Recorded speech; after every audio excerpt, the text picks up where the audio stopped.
Buenos días. Bueno, ya estáis viendo la ruta rica exquisita que estamos haciendo el señor Rubén y el señor Tony de esta mañana rica pedricera y veníamos comentando algunas cosillas que qué mejor lugar que este para comentarlas. El viaje del héroe, el camino del héroe. ¿Qué me estabas contando, Rubén? Que era interesante.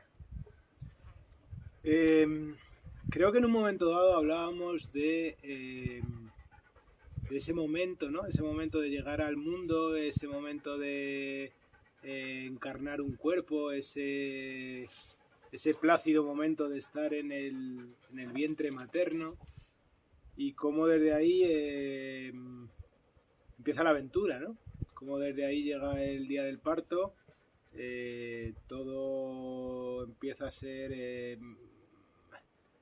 difícil, doloroso, angustioso, estimulante, hace frío, tengo hambre, no soy capaz de moverme, ¿no? Y pasa a dar comienzo a la aventura, en la que el bebé empieza a encarnar el cuerpo, empieza a construirse, y el alma también de la misma manera empieza su viaje, ¿no? Pues en eso estábamos.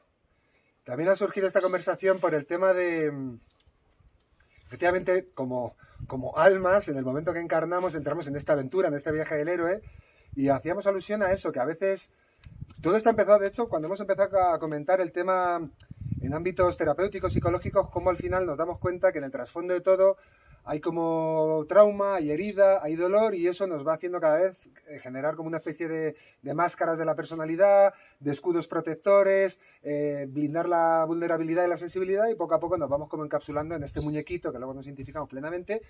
Y como esta cuestión al final está en el significado, ¿no? Porque hablábamos de que, claro, si lo vemos desde un punto de vista humano, pues parece como que de alguna manera salimos de ese estado de máxima expansión del alma, y de repente entramos en esta realidad tan condicionada, tan limitada por este tipo de cosas. Y de hecho parece como que caemos a una gran, no sé, a una fatalidad existencial donde de repente nuestra alma expandida y dichosa se contrae, y en un muñequito pues que al final siente y padece, también goza, pero bueno, que se olvida un poquito de su propia naturaleza, ¿no? Y comentábamos eso, como también el propio nacimiento en sí es un trauma. De hecho, a veces se le denomina así, ¿no? El trauma del nacimiento. Cómo cambiamos de fase, de estar en esa dimensión más abierta, más expandida como almas, en cuerpos más sutiles, en dimensiones más sutiles, y de repente, ¡pa!, como dices tú, entrar a una dimensión hiperestimulante donde ya me he separado de mi madre, empieza ahí el trauma también de la separación.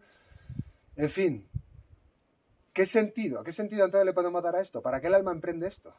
¿Para qué el alma se mete aquí en el juego? Pues ese es el misterio, ¿no? Entiendo. curioso como muchas veces los ojos se nos quedan en el sufrimiento, ¿no? ¿Para qué, no? ¿Para qué la vida? Si venimos venimos a sufrir o qué, porque son 4 momentos de dicha, de gloria, de expansión, pero hay como un arrastrarnos, ¿no? En como un caminar sobre una miel pegajosa, ¿no? Que está muy condicionada por esos traumas, desde el nacimiento a las heridas infantiles, ¿no? Y el sentido es, o la pregunta es, ese alma viene buscando ese caminar, ¿no? Esa como hoy, ¿no? Esa cuesta que en determinados momentos es difícil, y que voy con sed, y que voy con hambre, y que voy sudando, y que me molesta la mochila, y que hace sol, y que tiene sentido al final, o puedo subir en un telesilla al mismo sitio y disfrutar de la misma manera, ¿no? Hay algo ahí que de alguna manera nos lleva a un esfuerzo y a un caminar, el sufrimiento para algo, ¿no? Ahí yo creo que, bueno, pues es el misterio del alma, o el misterio de lo sutil, guiando este muñequito, ¿no? Yo diría que al final eso, la raíz de ese sufrimiento que hay en el trasfondo, no es que toda nuestra existencia sea un sufrimiento, pero sí que conocemos el sufrimiento en el momento que conocemos la separación, ¿no? Y en el momento de nacer cambiamos de fase, nos separamos de mamá, de ese contexto que estábamos fundidos, tenemos la primera impresión de la separación, y efectivamente ahí, ya a partir de ahí todas las rampas y todo el pedregal y toda la vida, que efectivamente también muchas caricias, muchos momentos de expansión. También efectivamente cuando hablamos de estas cosas, efectivamente también hay muchos momentos donde el alma se expande, goza, se reconoce.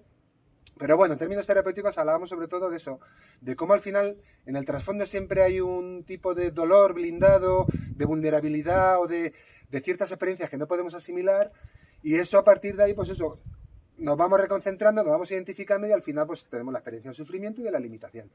Y efectivamente en ese viaje del héroe y del alma también llega un momento donde escuchamos la llamada del regreso a casa.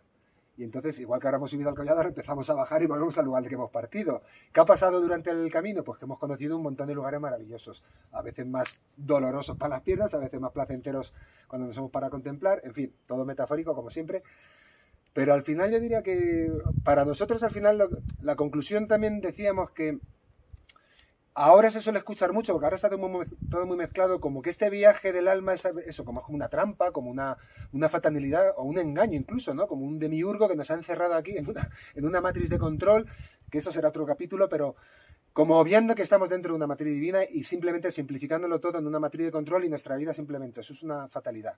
Y lo que comentábamos es que no, que en el fondo el alma, por lo que sea, elige creativamente esta aventura, elige olvidarse de sí misma, elige el viaje del héroe, porque también puede hacerlo y porque también aprende muchas cosas en todos estos planos de realidad. Así que, moraleja, bien está, ¿no? Bien está este viaje.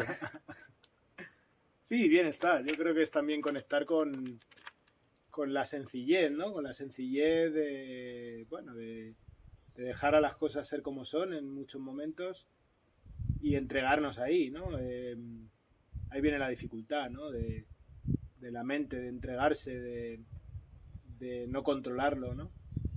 Pero al final en lo sencillo y en un paseo como el de hoy, lo decíamos hace un momento, ¿no? Qué sencillo, ¿no? Un caminar, una cuesta que te haga sudar un poquito, 4 almendras que nos hemos comido y una vista maravillosa y es suficiente, ¿no? Entonces yo creo que la sencillez muchas veces recoge el misterio ese del que hablamos. Sí. Y como decimos, esto ha surgido por nuestra parte porque estábamos hablando en términos terapéuticos de lo que implica el trauma. Nos hemos remontado al trauma del nacimiento y ya nos hemos puesto filosóficos y místicos. Pero bueno, esencialmente yo diría que la clave es eso, contemplar el viaje como una cuestión que potencialmente podemos llevarla a cabo. Efectivamente, también estamos en un mundo que estamos sintiendo el sol, la brisa, el contacto entre amigos, que no todo es sufrimiento o trauma, efectivamente, pero bueno, nos habíamos enfocado en eso desde el punto de vista terapéutico. Cómo al final, siempre en el trasfondo, todos portamos algún tipo de heridas y dolores y traumas, pero que en el fondo también forman parte del camino para aprender a redimirlo, exactamente, y para aprender a recuperar y a recordar quiénes somos a través también de esos retazos, pues más o menos dramáticos que en nuestra vida también nos han conformado la estructura del muñequito, también nos han hecho, como decimos, gozar y padecer todo lo que esa estructura nos ha permitido, y también gozamos del viaje de vuelta. Así que, entre otras cosas, nos permite disfrutar de estos paisajes tan maravillosos que estamos creando. Así que, bien está, bien está. Pues seguimos con nuestros niños disfrutando del camino. Vamos allá. Gracias.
Bueno, pues aquí acaba nuestra ruta, jornada exquisita. Rubén, Tony, Maitena y Lama se van a dar un bañito, a ser consagrados con el agüita rica. Namaste y mucha fuerza.